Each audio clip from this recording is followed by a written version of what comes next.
Hello, everyone. This is Becca Omar here. This is a new series that I'm working on. Going to do a little bit of a Game Informer tour. So, as many of you know, Game Informer had briefly gone out of print and had recently come back. So, if you want to subscribe, you can do that at the Game Informer website. But I thought it'd be cool to do a little bit of a tour of the first issue when they brought it back. It's been quite a while since I actually got a print magazine. So I figured this would be kind of a fun thing to do to commemorate Game Informer's return. In addition, I also think I want to do some more of these in the future, where I'll go over some nice retro mags. I definitely have a few from early 2000s. Had a whole slew of them from like the mid 90s at my parents' house that mysteriously disappeared, which I don't know if I'll ever find those again. But as I can maybe collect some of those old ones, it'd be kind of cool to take a look at some of those old magazines as well, just to kind of see the difference between some of the old video game media and the new media. But like I said, here we go. We got the new Game Informer right here. My apologies for some of the glare on the light. It's kind of hard to control with these glossy covers that they have. But our return Game Informer here features Borderlands 4. But taking a look at it here, we got kind of a nice little just intro page here. See some, I'm guessing these are some old issues they'd had out there. I like that little Shovel Knight figure there. I don't think he's actually an amiibo. The bottom looks a little different, but I do like seeing the Shovel Knight figure in there. But as we turn the page here, we get a nice little welcome back message from the folks over here at Game Informer. Also have a nice list of their staff here, and then some staff spotlights over here, which is pretty cool.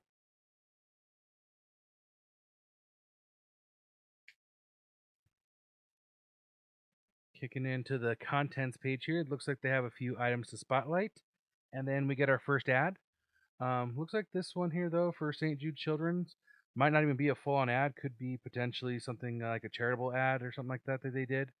Um, Either way, don't mind seeing it. St. Jude's good program, good place to donate if you're ever looking for a good charity. But moving on here, so we got some of the replies section here, the pulse section here, which I find interesting. So the pulse here is where they ask the community what they've been playing over the last month, and they've compiled some power rankings based on some community feedback from the readers. I'm guessing this is mostly just through their website, where they're gathering a lot of that prior to their relaunch, considering that there wasn't any actual issues for a good while there. Number one, though, Claire Obscure Expedition 33. If you haven't played that, I strongly suggest you do. Fantastic RPG. I still need to finish it myself, but I've definitely loved every minute of it. Mario Kart World coming in at number two. Mario Kart World, just it's been more Mario Kart for me. I kind of treat it the same way as I did the other ones. I play it when I'm bored, but I never play it for long. But I'm also never bored when I do play it. Elden Ring, Night Rain, Liza P. Interesting to see that kicking up. I wonder if that might have corresponded when I got added to like PlayStation Plus, quite possibly. Death Stranding going up. That doesn't surprise me too much. I know that there've been some hype over the Death Stranding 2, and then I think this had also hit PlayStation Plus, maybe Xbox Live as well. So I'm not too surprised seeing that one come up as well. We got Elder Scrolls 4 Oblivion Remastered, which is a new release at the time. Doom: The Dark Ages. That game's been pretty fun. I'm not great at first-person shooters, but I always find time for Doom. Indiana Jones and the Great Circle. This might coincide with the PS5 release. Yeah, most likely since it says new release here. Call of Duty Black Ops 6. Black Ops is always going to be up there. And then Cyberpunk 2077. That one I think might have been recently added to either PlayStation Plus or to Xbox Game Pass. But I think a lot of that also came from people playing it on the Switch too, because I know that was one of the top titles on the Switch 2 at launch. I know I myself bought it as well, since it was a game that came fully on the game cartridge. So I know I bought it. So that's probably also contributing to that hitting the top 10. Um, I'm taking a look here. It looks like they got a few other A few other things in here. It's nice to see the reader art section included in here, showing off your artwork, which is actually pretty neat. There, got a cute little bear. I think, well, I think he's cute. I don't know what's going on back here, but it's all good. Got a few more sections here. Got a new sound off section here. Looks like they asked, with the Switch 2 in mind, they asked readers in the community which system had the best launch lineup. Looks like we got a vote here for Dreamcast, a vote for the Switch. Looks like another vote over here for the Switch as well. One for the Xbox. Over here we had a Dreamcast, GameCube, and Super Nintendo and PS2. Not sure what my personal favorite one would be. Probably somewhat of a tie between probably the Switch or the Wii. Um, when it comes to any of the launch times for any of the systems, it's always kind of there's always usually like one or two really killer titles, and then it takes some time to really kind of get everything else or anything else that's really good to launch. But I think my favorites probably be the Switch with Breath of the Wild, or potentially the Wii with Twilight Princess. And not gonna lie, Wii Sports was a great party game. Definitely spent way more time than I would have thought playing that one with friends and family. But moving on here, it looks like we have um, with a GI Spy. Looks like this is a section here where they attend different industry events. Looks like I got some nice photos in here. Then it looks like we got some details here for Summer Game Fest of 2025. Got some more photos and a nice, pretty decently sized read here for that. And then we got the Switch 2 launch. So it looks like they have their hardware review here. A safe but effective bet by Kyle Hilliard. Um, talk a little about the hardware, a little about the interface, the Joy Cons. Talk about the Welcome Tour game that you could purchase, which I'm not gonna lie, that should have just been a tech demo, but everyone and their mom has already said that, so I won't really go much more into it than that. Um, Looks like we got a little bit more talk on the virtual game cards and game share. I'm not gonna lie, the virtual game cards I actually really like. Both my kids also have Switches. Not the Switch 2 for them, just the regular Switches still. But being able to loan game cards out to them for some of my digital purchases has actually been really nice. I do wish that I could loan out more than one game per kid. Like we have the Nintendo expansion pass family plan. So I don't know why they're really being so stingy about just lending one game at a time. Like, would it really hurt to lend three? But whatever, Nintendo's gonna Nintendo. Yeah, overall though, it actually still has been super helpful because I haven't had to put my profile on their Switches yet. So I actually really do like those virtual game cards. But it looks like they talked a little bit about the launch lineup, and then overall grade looks like they gave it a B. And then over here, it looks like they have a list of upcoming releases um, starting in July, which, this issue did come out a few months ago. Recording this in October. This came out, I think, back in June.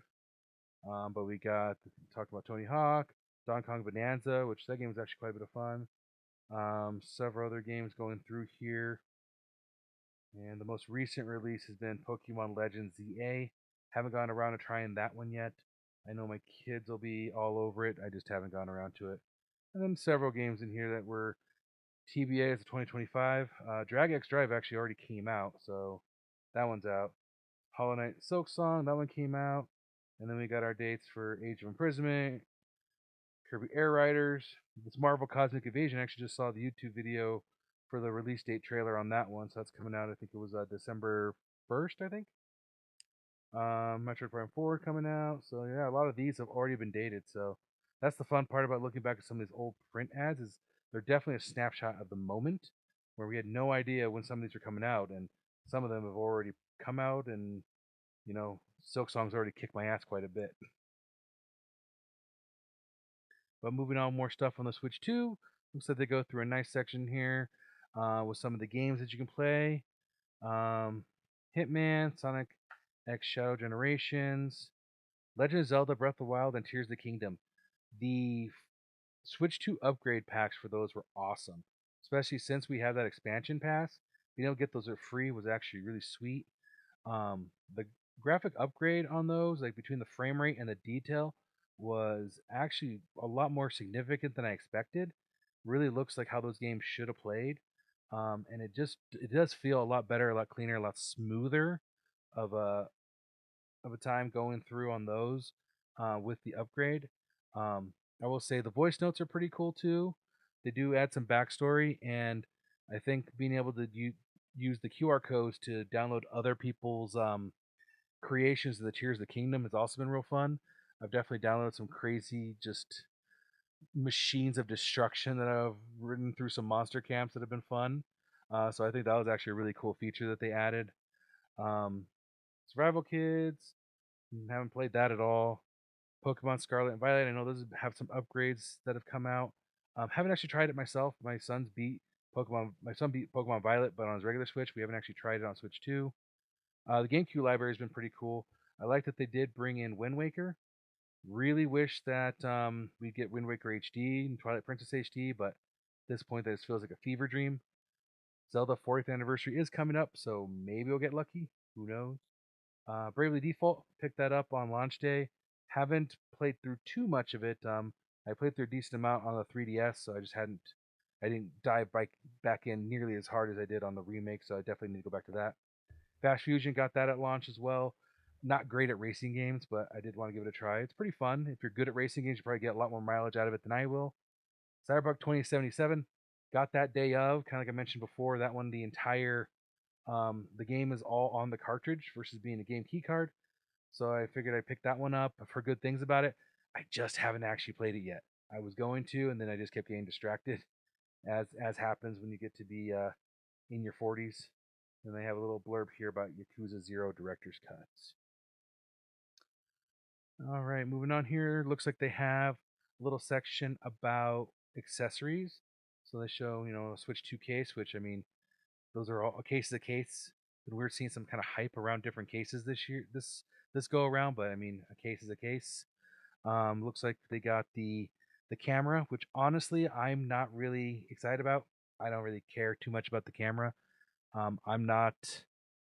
If I'm gonna be like streaming or something like that, that's one thing. But just having this casually set up on my Switch, not really my vibe. Um, Now the Switch 2 Pro controller, this guy up here, that one is actually pretty awesome. I've actually really liked the Pro controller for the Switch 2. It is probably one of the better, if not best, like feeling controls that I've held in my hand. Wish it wasn't quite so expensive, especially with the tariff price increases. It's it's kind of a lot to chew on to have to spend that kind of money on there. I think I got it at 80 or 85 bucks, and I think it might be even up to 90 now. But overall, though, the quality though is actually really great.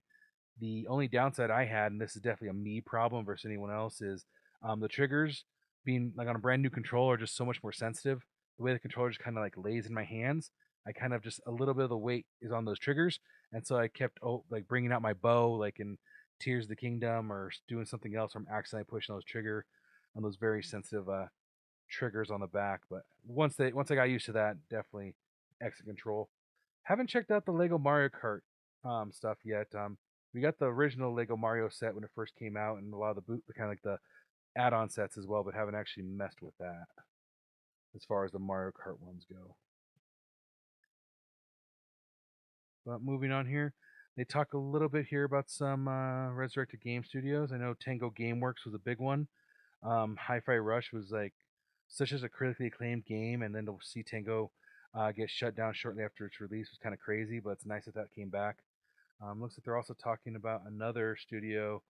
Um, how SNG brought canceled game Captain Blood back to life. I haven't heard of that, but if anyone knows about that, let me know. But that's actually pretty cool. Or maybe when I get a chance, I'll just read the article. And it looks like they got a nice little feature here on Tony Hawk's Pro Skater 3 and 4.